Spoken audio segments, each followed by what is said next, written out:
Bennett Clarke Hyde started his life in Capra, Missouri, back in 1872. He grew up in a strict religious home in the town of Lexington, raised by a father who worked as a Baptist preacher. Hyde pushed through his schooling, earned a solid college education, and eventually moved to the city to attend the University Medical College in Kansas City. He earned his medical degree there, and the school actually hired him right after he finished. They gave him a job showing students how human anatomy worked, but his work with human bodies led straight to the first massive problem of his career. While he worked at the college, a massive scandal hit the local papers. Over at St. Mary's Cemetery in Kansas City, police caught two men named Sam McLean and Charlie Perry digging up fresh graves in the middle of the night. The two men did not even try to hide what they were doing. They confessed immediately. They looked at the police and explained that they dug up the bodies and sold them straight to Dr. Hyde. The local prosecutor filed criminal charges against Hyde for his role in the grave robbing ring.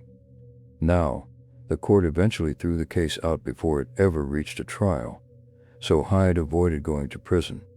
Medical schools absolutely needed bodies to teach students back then, and doctors paying cash under the table to get them did happen. But the entire mess proved a very specific point. It showed everyone that Hyde had absolutely no problem breaking the rules if it meant getting what he wanted. Hyde eventually moved on from the scandal and opened his own private medical office in Kansas City. But he also started a very specific, highly profitable side routine. He hunted for older women who had plenty of money. He would charm them, date them, empty their wallets, and then walk away. He pulled this routine on at least two different women. He walked away with $4,000 from one woman, and he took another $2,000 from a second woman. One of those women refused to let it go. When he dumped her, she dragged him into a lawsuit for breaking his promise to marry her. Hyde knew he could not let a judge hear the details of his relationships, so he completely avoided the courtroom. He paid the woman off privately to drop the case. He was basically running financial scams, using his medical title as a shiny cover to get people to trust him. Amazingly, his terrible reputation did not stop the city from giving him a job. In 1905, he became the Kansas City police surgeon. He held on to that job for 2 years, but the police department fired him in 1907. A female patient dealing with a morphine addiction reported him for physically hurting her while she was under his care. The police department looked into the whole situation and immediately let him go. So that is the man. And the true disaster of this story begins the exact moment he crossed paths with the Swope family. By 1909, Thomas Hunter Swope was basically royalty in Kansas City. People everywhere called him Colonel Swope, though he never spent a single day in the military. It was just a name people gave him out of respect. He moved to Missouri in the late 1850s and bought massive areas of land sitting way outside the city. Back then, everyone thought the land was just cheap dirt. But over the years, the city exploded in size, and that exact piece of land turned into the booming commercial center of Kansas City. That real estate made Colonel Swope unbelievably rich. By 1909, his properties alone were worth $3.6 million. That amount of money back then equals well over $100 million today. He was sitting at the very top of the local financial food chain, yet if you saw him on the street, you would never guess it. He lived a completely quiet, cheap life. He did not marry, and he did not have any children. He skipped the fancy carriages and expensive clothes. Every single morning, he paid a tiny fare and rode the public streetcar downtown to his office inside the New England Life building. When he got older, he moved into a massive place in Independence, Missouri. It was a huge 26-room mansion made of red brick, sitting on Pleasant Street, complete with tall turrets. The house originally belonged to his brother, Logan Swope, who had already passed away. Logan's widow, Margaret Christman Swope, a woman everyone just called Maggie, ran the house. She shared that giant mansion with her 7 children, Christman, Francis, Thomas, Lucy, Margaret, Stella, and Sarah. A cousin named Moss Hutton lived there with them too. Colonel Swope loved using his money to help the city. In 1896, he handed over 1,334 acres next to the Blue River which the city turned into Swope Park. He also bought the ground for the Kansas City General Hospital and gave it away for free. He loved handing his wealth to the public. Because he had no direct family of his own, his will was a very serious document. Leading up to 1909, he mapped out exactly where every serial dollar would go. First, he took care of his brother's kids. He gave 6 of those nieces and nephews fixed amounts of $200,000 each, but he gave the 7th child, Francis Swope, a smaller cut of $135,000. Once the lawyers handed out those specific chunks of money, a massive pile of cash remained on a table. The legal term for this leftover money was the residuary estate. It held about $1.5 million. The will ordered the men in charge to split that leftover money evenly among those exact same 7 children. That meant an extra $214,000 for each of them. But he added a specific rule called a survivorship clause, and this is the most crucial part of the document. The rule said that if any of those 7 kids died without a spouse or children before the lawyers finished dividing the money, their share did not go to their friends or outside relatives. Their portion went right back into the middle of the table, and the surviving brothers and sisters split it. If you break that down, it meant every time an unmarried childless sibling died, the rest of them got a huge financial bonus. Death literally meant extra cash for whoever stayed alive. The colonel picked 3 men to act as executors.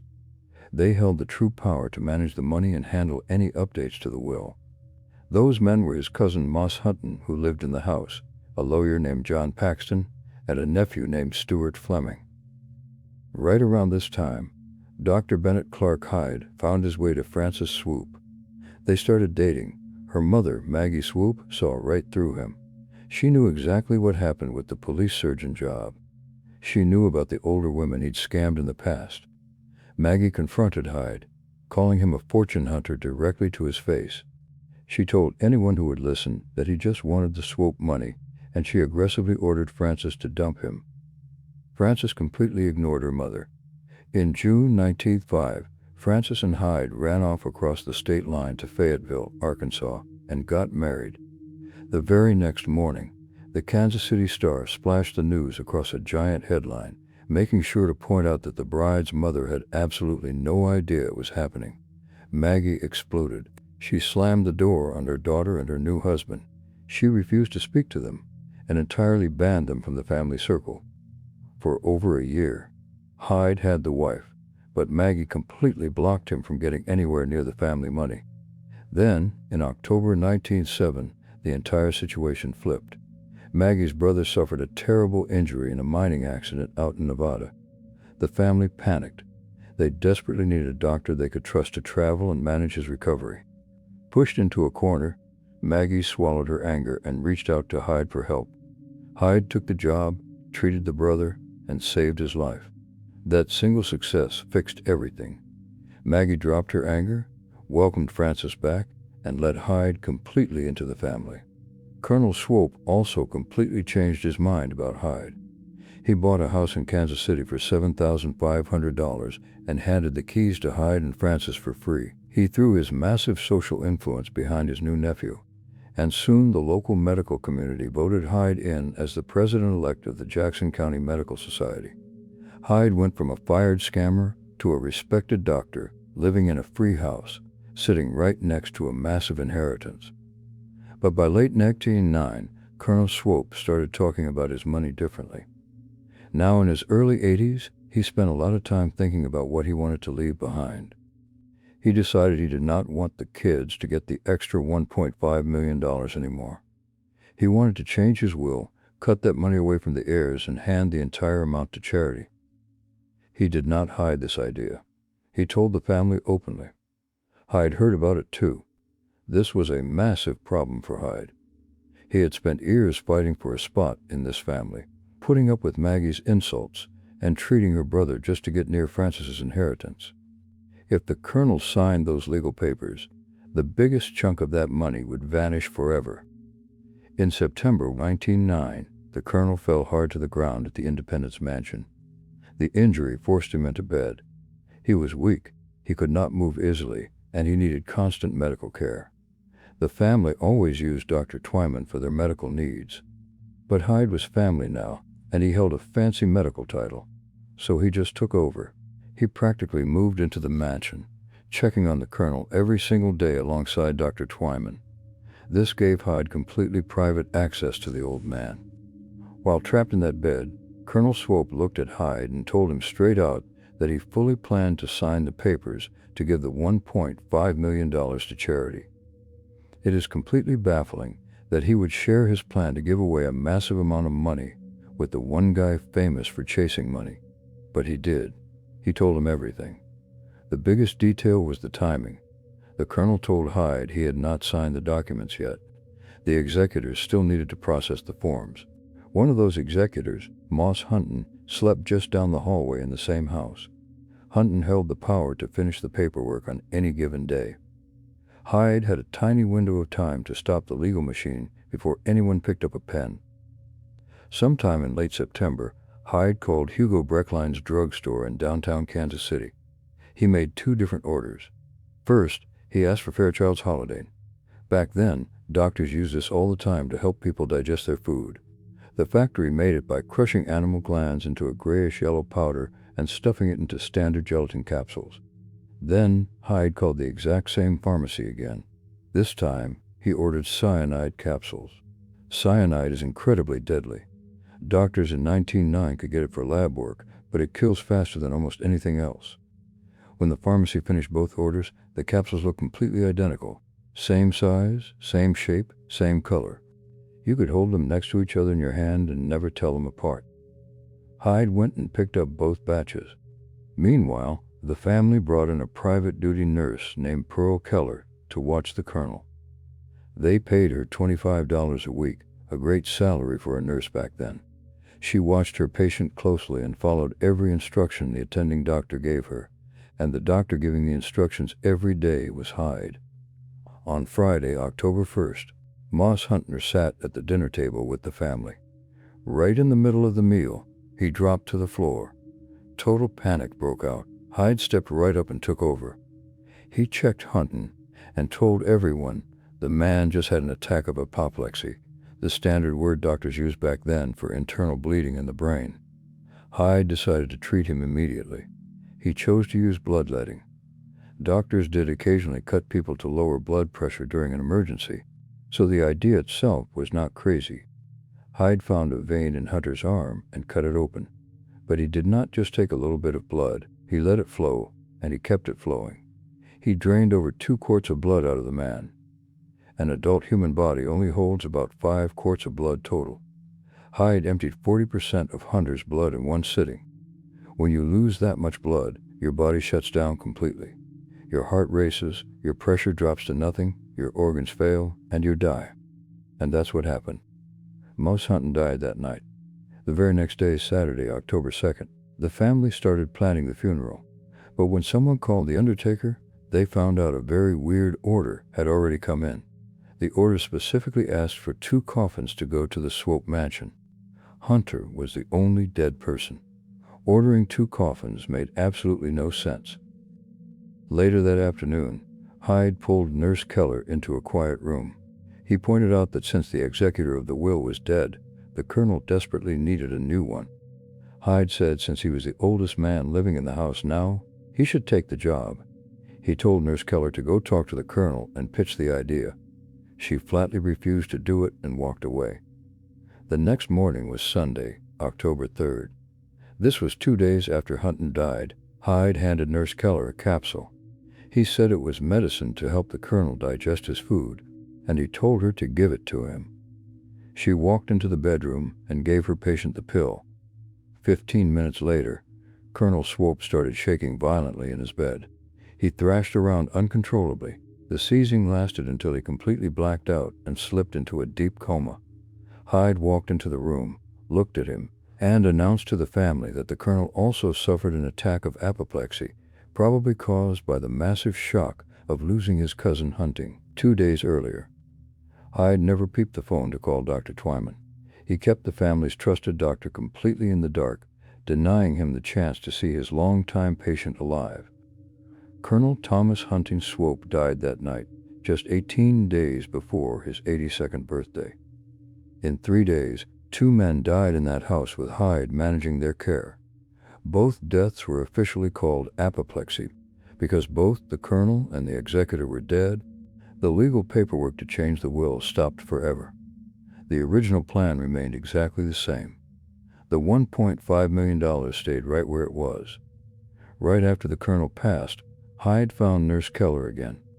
He told her she was not making enough money. He advised her to raise her rate from $25 a week to $35 a week immediately. That is a mighty 40% pay bump. He basically looked at the woman who watched him treat 2 dead men and offered her a giant stack of cash to guarantee she kept her mouth shut.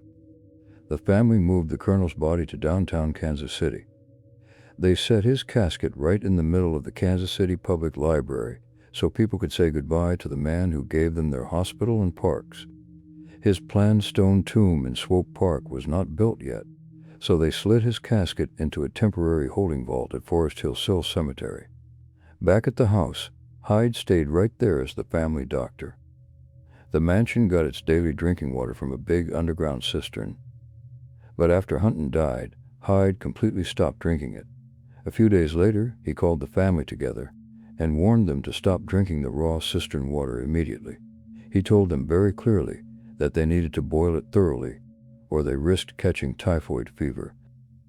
On November 10, 1909, Hyde walked into the Kansas City office of a bacteriologist named Dr. Stewart. Hyde told him he wanted to study bacteria in a private lab and asked for some starter cultures. Since Hyde was the president-elect of the medical society, Dr. Stewart did not question him at all. He handed over 5 small glass tubes. One tube held Salmonella typhi, the exact bacteria that causes typhoid fever. Another tube held what Stewart thought were diphtheria germs. Hyde took them all and left. Typhoid fever takes about 1 to 3 weeks to show up in a person's body after they swallow it. Hyde walked away with the live germs on November 10th. By Thanksgiving Day, the entire family gathered at the mansion. Hyde and Frances were there.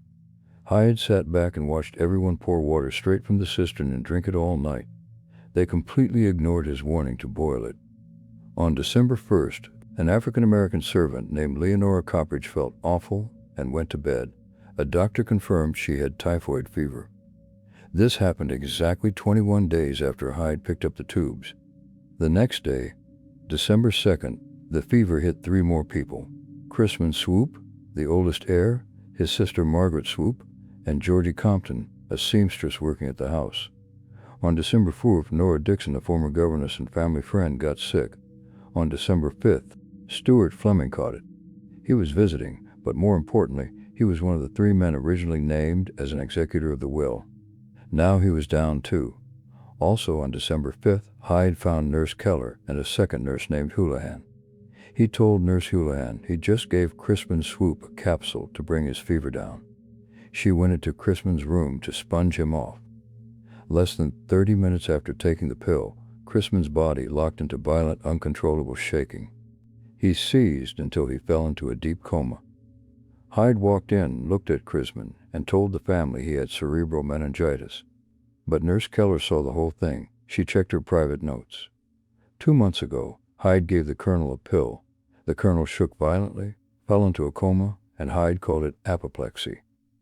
Now Hyde gave Crispin a pill. Crispin shook violently, fell into a coma, and Hyde called it meningitis. The physical reactions were completely identical. The next day, December 6th, Hyde went into Crispin's room and gave him another capsule. Crispin died that night. He was the 3rd person to die in 2 months and the 2nd person to die right after taking a pill from Hyde. By December 10th and 11th, the sickness took over the house entirely. 14-year-old Sarah Swope and 16-year-old Stella Swope got the fever. Even Mildred Fox, a 14-year-old girl from Kansas City, caught it after visiting the house for just 1 day and drinking the water. 9 people had a massive bacterial infection, but Hyde and Frances were perfectly fine. They had absolutely no symptoms. Hyde had quietly ordered his wife never to touch the cistern water. An outside pathologist came to test the mansion's water. The results showed the water was perfectly clean. There was absolutely no typhoid in the cistern. He checked the whole town of Independence. Nothing. The pathologist looked at the sick family and stated that the disease spread through the house like someone was running a perfectly timed scientific experiment. On December 12th, Hyde went to treat Margaret Swope in her room. He filled a syringe and pushed the needle into her arm, telling the room it was camphor and cottonseed oil to give her a little boost. But the second he pulled the needle out, her arm reacted horribly. It swelled up instantly. It turned purple and caused incredible pain. Nurse Houlihan knew something was completely wrong. Camphor smells incredibly strong, like modern chest rub. She did not smell anything at all. Plus, she did not even think they kept camphor in their supplies. 2 days later, December 14th, Dr. Stewart went to Hyde's Kansas City office because his own cultures died and he needed to borrow some back. Hyde was not there, but his assistant, Bessie Kaufman, let Stewart check the tube. Hyde had told Stewart he'd barely touched them, but Stewart looked at the Salmonella typhoid tube and saw it was almost completely empty. He later figured out there was enough bacteria missing to infect the entire city of Kansas City. Stewart also looked at the fake diphtheria tube. He realized he made a massive mistake back in November. That tube actually contained staph and strep germs, the kind that cause aggressive pus infections. If you push live staph germs directly into an arm muscle, the flesh instantly swells, turns purple, and causes terrible pain. It perfectly matched exactly what happened to Margaret Swope. On December 17th, Hyde shared a train ride with Lucy Lee Swope. He handed her a drink of water himself. On December 21st, she came down with typhoid fever. On December 18th, Hyde went back to the house to check on Margaret. She was sitting up and talking. She looked much better. Hyde asked the nurse if Margaret was still taking her daily pills. When the nurse said yes, he walked over to the medicine table and messed with the supply while the nurse was busy looking away. After he left, Nurse Houlihan grabbed one of those exact capsules and gave it to Margaret. Margaret swallowed it and immediately went into violent, thrashing convulsions. Thankfully, another doctor was nearby. He ran in and fought aggressively to keep her breathing until she stabilized. While she seized, she threw up. The medical team caught the stomach fluid in a bottle and kept it safe. That same evening, Tom Swope walked toward the mansion through fresh snow. Up ahead, right under a street lamp, he saw Hyde walking away. Tom stopped and watched as Hyde dug his hands into his pockets. Hyde pulled something out and threw it down into the snow. Then he raised his boot and stamped on it aggressively, over and over, trying to crush whatever he just dropped. Hyde then hurried off down the dark street. Tom did not ignore it. He went inside and immediately called their lawyer, John Paxton. Paxton rushed over, and the two men walked right back to that street lamp. They dug through the crushed ice and pulled out pieces of broken gelatin capsules. They carefully sealed the fragments inside a clean paper envelope. On December 21st, Paxton and Tom Swope got on a train to Chicago. They carried the envelope of crushed capsules and the bottle of Margaret's stomach fluid. The police labs in Kansas City simply lacked the gear to find complex chemical poisons, so they needed experts in Chicago to test the evidence. Back at the house, Nurse Pearl Keller finally figured the whole thing out. She checked her charts. Hyde kept injecting people with strychnine. Doctors in 1909 used microscopic drops of it to speed up a slow heart. But none of the patients had a slow heart rate. There was absolutely no medical reason to use a cardiac stimulant. Nurse Keller knew exactly what a toxic dose of strychnine does. It attacks the nervous system and forces the muscles to violently snap and spasm. The victim stays completely awake while their body breaks itself apart, right until the poison paralyzes their lungs and they suffocate to death. It perfectly matched the deaths of Colonel Swope and Crispin Swope. She gathered the other nurses, laid out the charts, and showed them the proof. The nurses agreed completely. They took their notes straight to Dr. Twyman. He did not want to believe a respected doctor was killing people.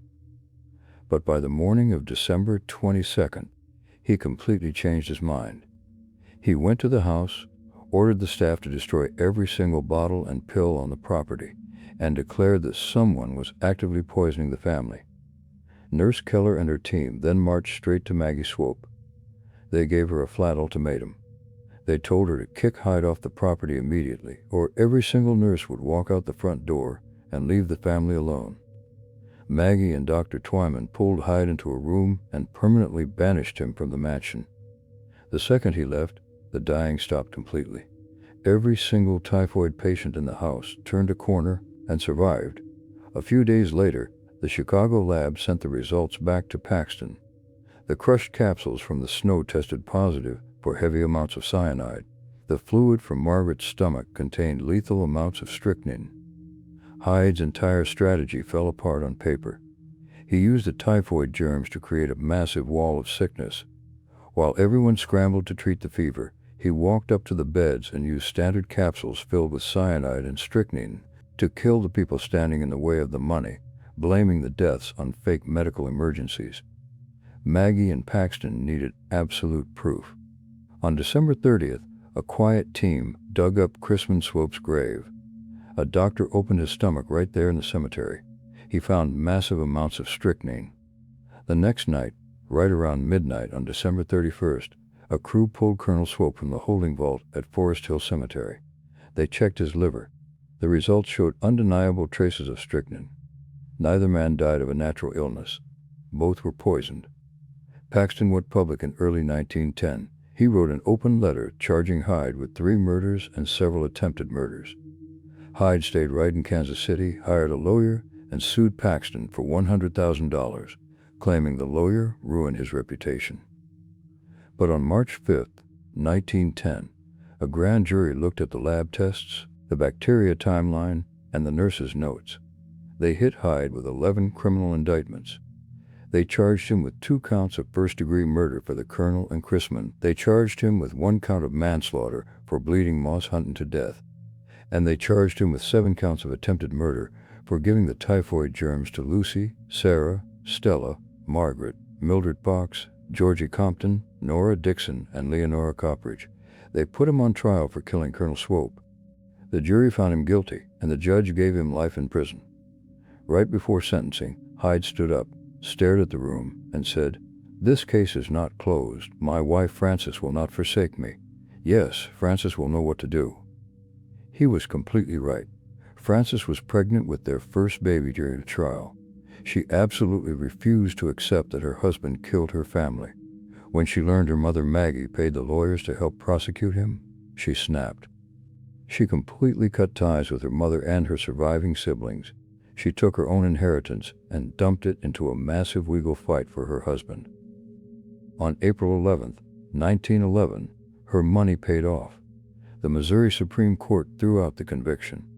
They ruled that the judge made a mistake by letting the prosecutor talk about Chrisman dying and Margaret getting sick during a trial that was only supposed to be about the colonel. They ordered a new trial. This kicked off an unbelievably expensive chain of legal disasters. During the second trial, a juror literally walked out of the building and vanished. The judge declared a mistrial. They tried a third time. In the middle of the arguments, the judge had a massive mental breakdown right in his chair, and doctors put him in a psychiatric hospital. Another mistrial. Finally, in January 1917, the state tried for a 4th trial, but the defense team showed up with a Missouri legal statute. The law clearly stated the state could not put a defendant on trial more than 3 times for the exact same charge. The judge agreed and completely shut the case down. The state dropped all charges. Hyde walked out completely free. The fight took 7 years and cost the defense roughly $1 million. The marriage did not last. Frances filed for divorce in 1920, telling the court he was cruel and violent. Hyde moved back to his hometown of Lexington, Missouri. He set up a tiny medical office, lived in a small room right above it, and kept to himself for 14 years. He never admitted to anything. On the evening of August 7, 1934, Hyde walked into the Lexington Advertiser News building to check the numbers on the local primary elections. He said hello, walked behind the counter to look at the papers, and suddenly froze. Without saying a word, he hit the floor. His body completely shut down, and within minutes, Dr. Bennett Clarke Hyde was dead.